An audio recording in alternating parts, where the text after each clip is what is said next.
अध्याय 25. भर्तरीचे व्यापाराबरोबर गमन. सुरोचन गंधर्वाची कथा.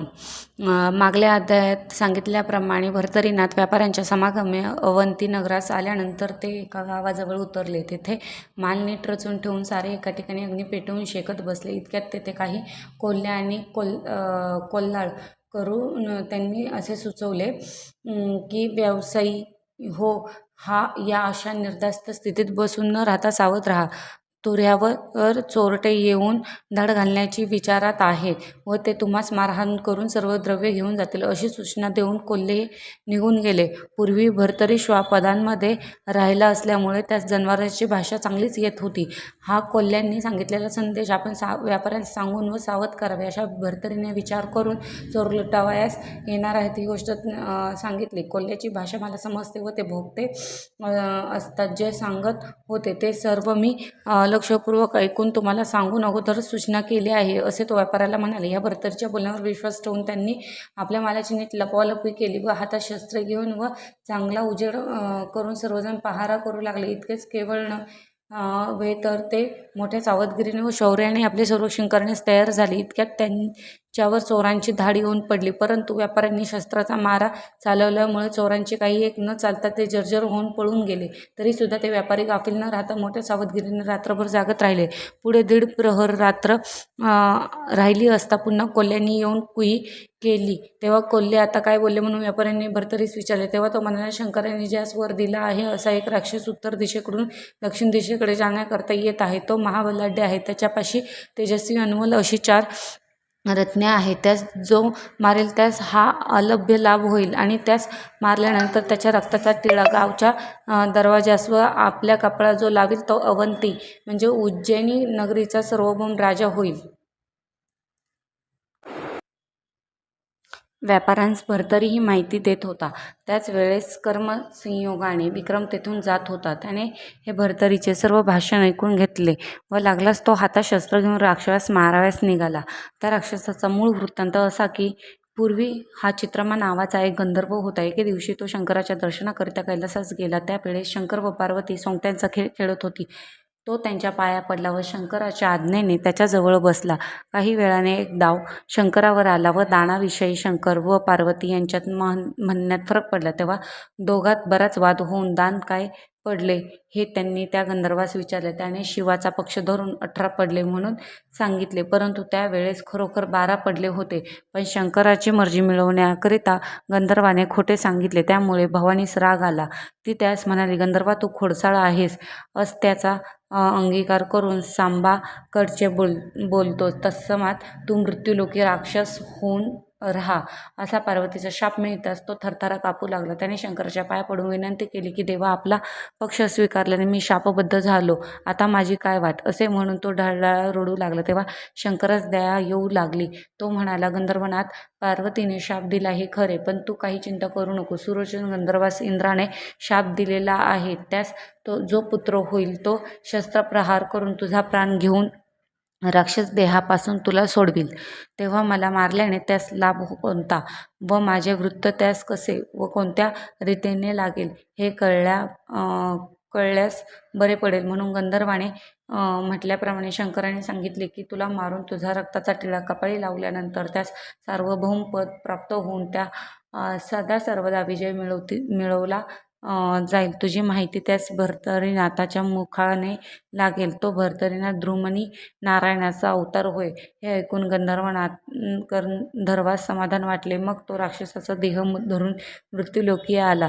सुरोचन गंधर्वाला इंद्राने कोणत्या अन्यायास्तव शाप दिला याविषयी मूळ कथा अशी आहे की एके दिवशी अमरावतीस इंद्र सभेत असता तेथे गंधर्व आदिकरून मंडळी आपल्या स्थानी बसली होती. अप्सरांचे नृत्य गायन चालले होते. त्या सभेत बसलेल्या मेनका, तिलोत्तमा इत्यादी अनेक स्वरूपवान अप्सरा पाहून सुरोचन मोहित होऊन भर सभेतून एकदम उठला व मेनकेचा हात धरून तिचे स्तन मर्दन करू लागला.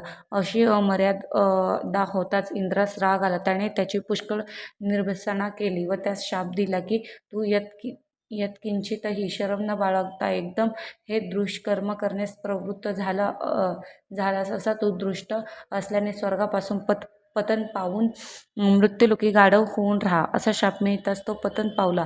परंतु यावेळी त्याने इंद्राची प्रार्थना केली की महाराज अमरनाथ मला आता ओशाप द्यावा. मजकडून होऊ नये असा अपराध घडला खरा, पण मला माझ्या अपराधाची कृपा करून क्षमा करावी अशी त्याने स्तुती करून इंद्रास मोठेपणा दिला. जेणेकरून त्याचे अंतःकरण द्रवून त्याने त्यास उशाप दिला की तू 12 वर्षांनी पुन्हा परत आल्यास आपल्या स्थानात येशील. परंतु तुला सांगतो ते ऐक. मिथिला नगरीच्या सत्यवर्मा नामक राजाच्या कन्येशी युक्तिप्रवृत्तीने तू विवाह कर. पुढे विष्णूसारखा तेजपुंज मुलगा विक्रम तुझ्या पोटी येताच तू मुक्त होशील व पूर्ववत गंधर्व होऊन स्वर्गास येशील. याप्रमाणे इंद्राने उशाप देताच तो स्वर्गात पतन पाहून मिथिलेच्या रानात गाढव होऊन राहिला. त्या गावात कमट म्हणून एक कुंभार होता. तो गाढवाच्या शोधासाठी अरण्यात गेला असता तिथे मिळालेली सर्व गाढवे त्याने हाकलून आपल्या घरी नेली. त्यातच हे शाप मिळालेले गाढव होते. पुढे काही दिवसांनी तो दरिद्री झाला तेव्हा शाप मिळालेले गाढव ठेवून बाकीची सर्व गाढवे त्याने विकून टाकली. तो गाढव तेथे एकटाच राहिला असता 2 प्रहर रात्रीस कुंभारास उद्देशून म्हणू लागला की सत्यवर्मा राजाची कन्या मला बायको करून दे. गोठ्यातून असा मनुष्यासारखा आवाज त्यास नित्य ऐकू येई, पण कुंभाराने घराबाहेर येऊन पाहिल्यावर त्याने ते मनुष्य दिसत नसे. असा तो अनेक वेळा फसला. गाढव बोलत असल्याची कल्पना त्याच्या मनातच येईना. एकदा तो ह्याच संशयात पडून काही वेळ उभा राहिला. मग आपण याची आता भ्रांती फेडावी असा गाढवाने विचार करून कमटास आपल्याजवळ बोलावले आणि म्हणाला की सत्यवर्मा राजाची कन्या मला बायको करून दे. हेच मी तुला नित्य सांगत आहे. यात संशयाचे काही कारण नाही. कसेही करून माझे इतके काम कर. हे ऐकून तो कुंभार खोल विचारात पडला व त्याच्या मनात भीती उत्पन्न झाली. कारण ही घटित गोष्ट कोणापाशी बोलता येणार. जर ही गोष्ट बाहेर फुटली तर राजा मला शिक्षा करील. हा गाढव असता राजाचा जावई होऊ पाहतो. ही गोष्ट घडेल तशी कशी? याचा परिणाम चांगला होणार नाही. यास तो आता येथून निघून दुसऱ्या राज्यात राहावयास जावे हे चांगले. असा विचार त्या कुंभाराने करून निघण्याची तयारी केली. दुसऱ्या दिवशी सकाळी हा सर्व प्रकार त्याने आपल्या स्त्रीस कळविला व तिचाही होकार मिळाला. परंतु त्या उभयतांनी नवरा बायकोच्या मनात अशी कल्पना आली नाही की गाढवास मुळीच वाचा नसते. असे असता हा मनुष्याप्रमाणे बोलतो. यास तो हा गंधर्व, यक्ष, किन्नर यापैकी कोणीतरी शापग्रस्त असावा. मग त्यांनी त्याच गाढवावर सामान सरंजाम भरला व पळून जात असताना सीमेवर रक्षकांनी त्यास प्रतिबंध केला आणि हे नगर सोडून का जाता म्हणून विचारले. पळून जाण्याचे कारण सांगावे म्हणून राजसेवकांनी पुष्कळ प्रयत्न केला, परंतु तो व स्त्री काहीच न बोलता उभी राहिली. कारण ही गोष्ट सांगावी तर राजा प्राण घेतल्या वाचून सोडणार नाही. त्यास मोठी भीती होती. त्यामुळे रक्षकांनी जरी मनस्वी आग्रह केला तरी काही न बोलता स्वस्थ राहण्याखेरीज दुसरा त्याच्याकडे मार्ग दिसेना. इतक्यात कमट कुंभार पळून जात असताना त्यास आम्ही पकडून ठेवले अशी बातमी रक्षकांनी सत्यवर्मा राजास सांगितले. ते ऐकून त्यास दरबारात आणण्याचा हुकूम झाला. दूतांनी त्यास राजसभेत नेऊन उभे केले. त्यास सत्यवर्मा राजा म्हणाला, माझ्या राज्यात मी कोणास दुःख होऊ देत नाही. असे असता तू का पळून जात आहेस? तुला कोणते दुःख झाले आहे ते मला सांग, मी बंदोबस्त करतो. त्या राजाचे भाषण ऐकून कुंभार म्हणाला, महाराज, प्रजेच्या सुखाकडे आपले पूर्ण लक्ष आहे हे मी जाणतो, परंतु मला जे दुःख आहे ते माझ्याने सांगवत नाही. ते सांगितले असता माझ्या जीवाला धोका दिसतो. मग राजाने त्यास आश्वासन दिले की एखाद्या अन्यायामुळे मजकडून शासन होईल अशी तुला धास्ती असेल तर तो अन्याय तुला माफ करून तुझ्या प्राण्याचे रक्षण करीन. तू काही संशय करून आणू नकोस, मी तुला वचन देतो. असे बोलून राजा लागलेच राजाने त्यास वचन दिले. मग त्याने राजास एके बाजूस नेले आणि तो म्हणाला, राजा, तुझी कन्या सत्यवती आपल्यास स्त्री करून देण्याचा हट्ट माझ्या गाढवाने धरला व हे तो नित्य मजपाशी मनुष्यवाणीने बोलत असतो. ही गोष्ट तुला समजल्यावर तू रागवशील. ही कल्पना मनात येऊन मी इथून पळून जात होतो. कमटाचे ते भाषण ऐकून राजास फारच आश्चर्य वाटले व त्याने विचार केला की ज्या अर्थी हा गाढव बोलतो त्या अर्थी हे जनावर नसून कोणीतरी दैवत असले पाहिजे व कारण परत्वे त्यास पशुचा देह प्राप्त झाला असावा. असा विचार करून त्याने कपटकुंभारास सांगितले की या कारणास्तव तू भय धरून गाव सोडून जाऊ नकोस. कुशल आपल्या घरी जाऊन आनंदाने राहा. मी या गोष्टीचा विचार करून व गाढवाची परीक्षा घेऊन त्यास माझी कन्या अर्पण करीन. आता तू घरी जाऊन गाढवास सांग की तू म्हणतोस ती गोष्ट राजाजवळ काढली होती, परंतु त्याचा अभिप्राय असा आहे की सर्व मिथिला नगर तू तांब्याचे करून दाखव, म्हणजे तो आपली कन्या सत्यवती तुला देईल.